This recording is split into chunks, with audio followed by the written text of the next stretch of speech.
Assalamu alaikum. Bayani akan Qustul Hindil Bahari. An yi tambayoyi da dama. Hato abin da nake so in gaya muku anan gaskiyar magana shine Qustul Hind asalin mai kyan wadda aka sani muna da ita a Najeriya.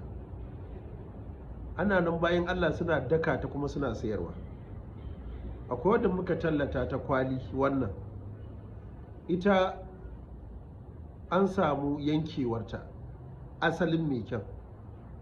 Wannan shine magana ta gaskiya ta amana. Sai ya zamanto wasu sun sana'anta irinta da kwalin da komai da logon ta himani din nan, sai aka zo ana saida wa mutane.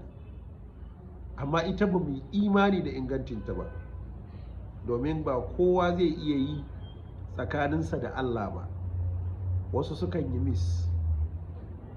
To ita asalin mai kyan, duk mutumin da yake son asalin mai kyan, zan gaya muku yadda za ku gane ta kuma yadda za ku ganta.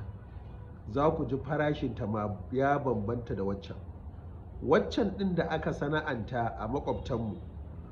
Za ga kwalayen kala-kala, wani ya yi duhu, wani ya yi kala-kala.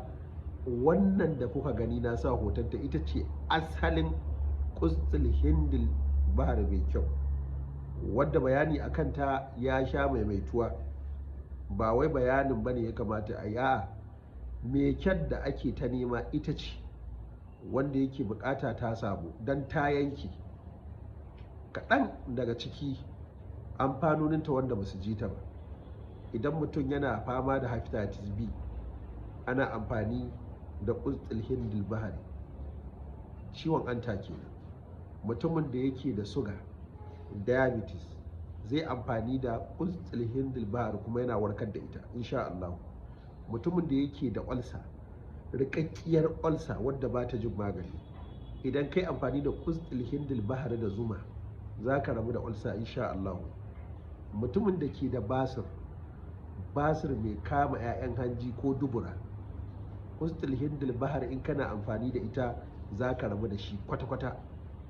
Matar da take fama da ciwon kwiɓin ciki ko ciwon mara ko rashin tsayawar al'ada ko bushewa ta gaba ko zafin jiki na cikin jiki ko zafin tafin kafa, ɗibi Qustul Hindil Baharin nan a cikin ruwan ɗumi ƙaramin cokali, a zuba zuma, ki kwana a 25 zuwa kwana 30, za ki rabu da wannan duk sanyin da ke jikinki.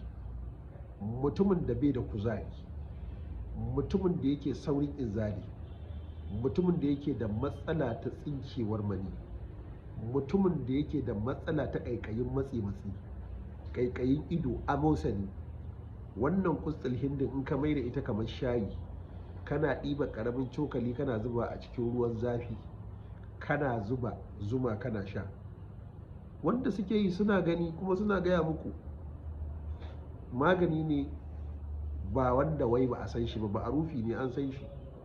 Kai daga ƙarshe, idan mace tana da matsalar iskokai, ko ana tunanin akwai sihiri a jikinta, a haɗa Qustul Hindil Bahari da garin habbatus sauda da zuma, a sa ruwan zamzam a ciki, ko a niƙa dabino a zuba a ciki, a ba mutum ya sha na kwana 40.